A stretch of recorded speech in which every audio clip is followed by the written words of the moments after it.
bom?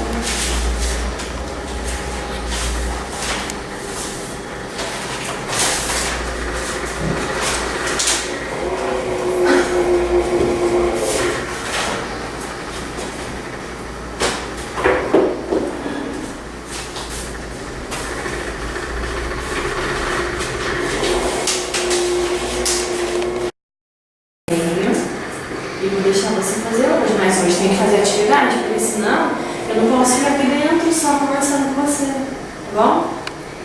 Tá? É só um desenho. Você vai fazer hoje? Mas como que vai ficar aqui então sem fazer? A hora que tá filmando você, vai ficar tão bonito seu desenho. Faz um desenho também. Aí a gente vai colar na tijolo, vai pintar, vai trabalhar no colo. Você não vai querer fazer? Faz sim. Senão ela vai querer trazer mais você, porque você não quer fazer atividade. Ela tá esperando pra você levar pra vir.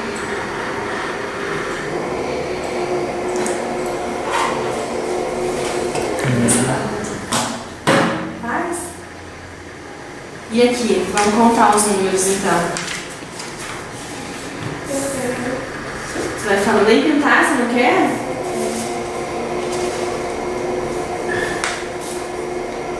Vamos pintar pelo menos.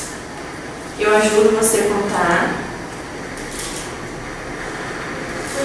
A gente pode colocar uma lantejola do lado.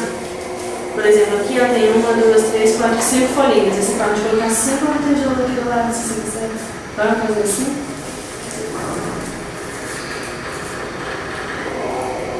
Vamos?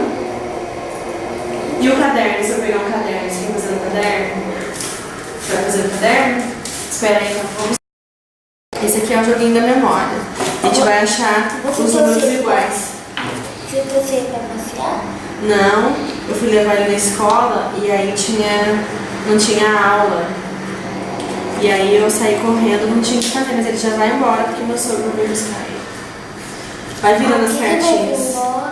Porque tem que ir embora, não pode ficar aqui. Vai colocando uma em cada lugar viradinho. Isso. Ah, mas por quê? Eu queria que ele ficasse aqui.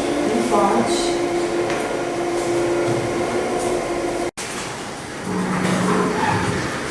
A gente vai achar os pares. Por exemplo, número 1 com o número 1. Número 2 com o número 2. É, porque que tu não gosta de? O que precisa para funcionar aqui direitinho. Pode colocar aí direitinho. Vamos ver se você é boa para achar agora, hein? Mas eu tô de memória? Uhum.